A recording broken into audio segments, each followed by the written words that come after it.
કેનેડાના પ્લેનમાં આગ લાગી ગઈ જ્યારે તે ટોર્નાડોથી પેરિસ જઈ રહ્યું હતું. પ્લેનની અંદર 390 જેટલા મુસાફરી અને 13 જેટલા ક્રૂ મેમ્બર્સ સામેલ હતા અને આ બધી જ ઘટના કેમેરામાં કેદ થઈ છે અને તે અત્યારે ઇન્ટરનેટ પર વાયરલ થઈ રહ્યું છે, ચર્ચાનો વિષય બની રહ્યું છે. જ્યારે એર ટ્રાફિક કંટ્રોલે પ્લેનના રાઇટ એન્જિનમાંથી તણખા નીકળતા જોયા ત્યારે એમને ઇમરજન્સીમાં પ્લેનની લેન્ડિંગ કરાવી હતી. નમસ્કાર, ટકાટક મીડિયા સાથે હું હેમાંગી બા.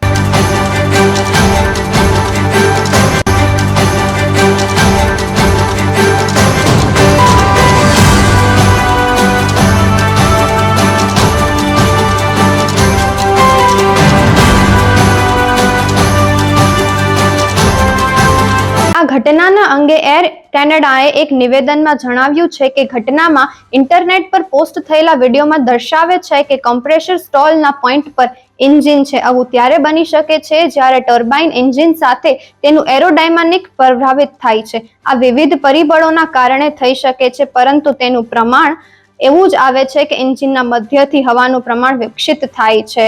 આ જ કારણ છે કે જે વિડીયોમાં તણખા નજર આવી રહ્યા છે એ એન્જિનમાં લાગેલી આગ નથી.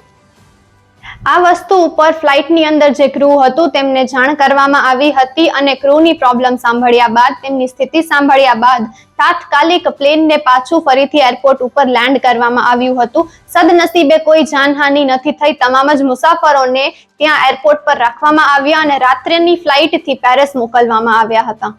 પહેલી વાર નથી કે કોઈ પ્લેનમાં આગ લાગી છે અને એને ઇમરજન્સીમાં લેન્ડ કરવું પડ્યું છે. આની પહેલા 7 માર્ચના એક પ્લેન લેન્ડ થવાની સ્થિતિમાં હતું અને એનું ટાયર ફાટી ગયું હતું, જ્યારે આજુબાજુમાં પાર્કિંગમાં પડેલા વાહનોને પણ ભારે નુકસાન થયું હતું.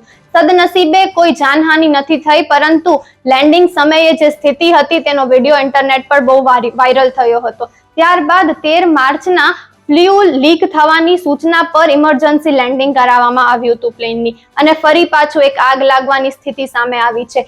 એરલાઇનની એજન્સીઓને નિવેદન છે કે આ બધી જ ઘટનાઓ ઉપર નજર દોડાવે. નમસ્કાર.